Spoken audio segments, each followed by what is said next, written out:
মা হচ্ছেন কলিজা আর স্ত্রী হচ্ছেন হার্ট।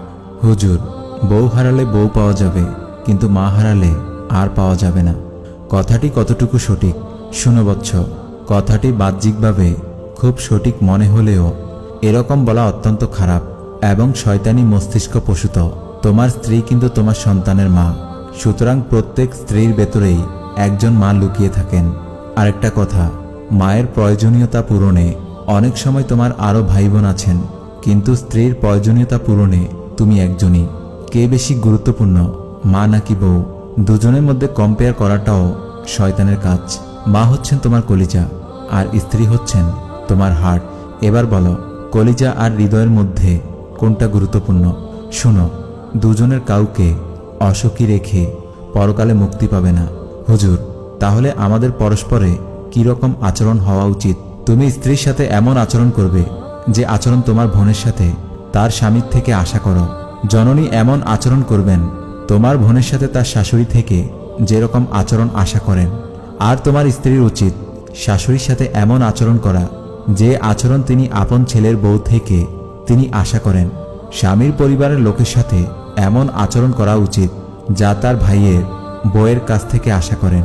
শুনো বৎস, স্রষ্টার দেওয়া নির্দিষ্ট কক্ষপথে চললে সৃষ্টিসমূহ কখনোই মুখোমুখি হবে না, ইনশাআল্লাহ। স্বামীদের বলছি, নিজ স্ত্রীকে রাগ দিয়ে নয়, সুন্দর আচরণ আর ভালোবাসা দিয়ে মন জয় করুন।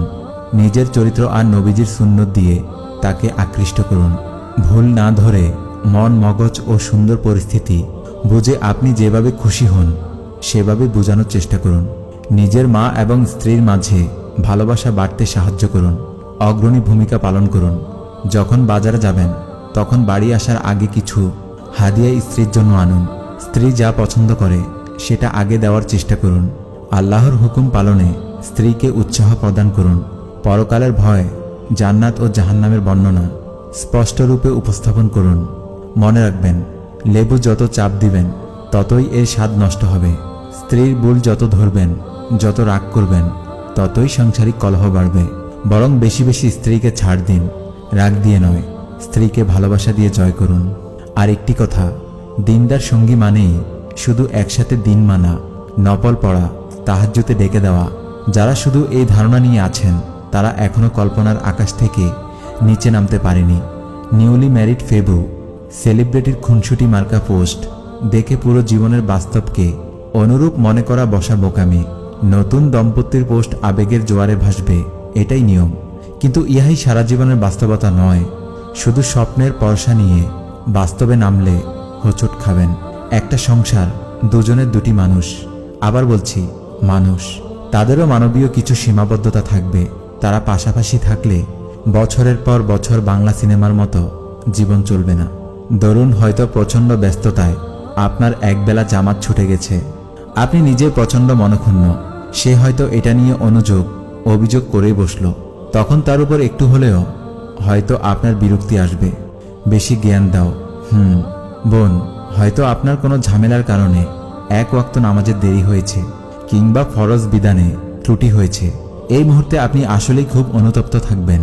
এমন সময় ভাই হয়তো ভালো নিয়তেই একটু কড়াভাবে উপদেশ দিল। তখন আপনারও একটু আঘাত লাগবে। দিনদার মানুষগুলোর মধ্যে তুমিও ছেলে। মেয়েটার দিকে তাকিয়েছিলে কেন, কিংবা হেসে কথা বললে কেন? এগুলো নিয়ে ঝামেলা হবার কথা নয়, কিন্তু উপরোক্ত বিষয়গুলো নিয়ে আসক্তি আসতেই পারে। মাত্র একটি নগণ্য উদাহরণ দিলাম। এই ক্ষেত্রে আপনি যদি ভেবে বসে থাকেন দিনদার মানে ত্রুটিহীন, অলস কুয়ার, তবে আশাহত হবেন। যে কোনো মানুষকে দিন সম্পর্কে সাহায্য করতে হলে শাসন নয়, কোমল হতে হবে। খুব কোমলতার ইনডিরেক্টলি বোঝালে সেটা কড়া উপদেশের চেয়েও বেশি ফলদায়ক। কারণ মানুষ উপদেশ খুব একটা পছন্দ করে না। সহমর্মিতা এবং কোমলতা একান্তই জরুরি, অন্যথায় হিতে বিপরীত ঘটতে পারে। তবে হ্যাঁ, সকল মনোমালিন্য কিংবা মনকষ্টের বেলায় আপনার দিনদার সঙ্গীটি তার ভুল বুঝতে অনুতপ্ত হবে, এটাই দিনদারিতা। তবে হ্যাঁ, তাকে যথেষ্ট ফ্যাসিলিটেট করুন নিজের ভুল বুঝতে। আপনি তৎক্ষণাৎ পদক্ষেপ নিলে শয়তান জয়ী হবে। বিশেষত জিহ্বার সাইজ হাটের চেয়েও ছোট হলেও এটা মুহূর্তে হার্টকে হার্ট করার বিরাট ক্ষমতা রাখে। কিছু ক্ষেত্রে সবার কাছে উত্তম আখলাকের মানুষটার আচরণ ফ্যামিলি মেম্বারদের সাথে বিনম্র হয় না। কারণটা হয়তো একটু বেশি সখ্যতা কিংবা আবদার, তবে এটা কাম্য নয়, কারণ পরিবারের মানুষগুলোর হক সবচেয়ে বেশি। আমাদের সকলকেই যথেষ্ট সহনশীল হতে হবে। একটা সুখী জীবনের জন্য উত্তম আখলাক এবং সহনশীলতা জরুরি।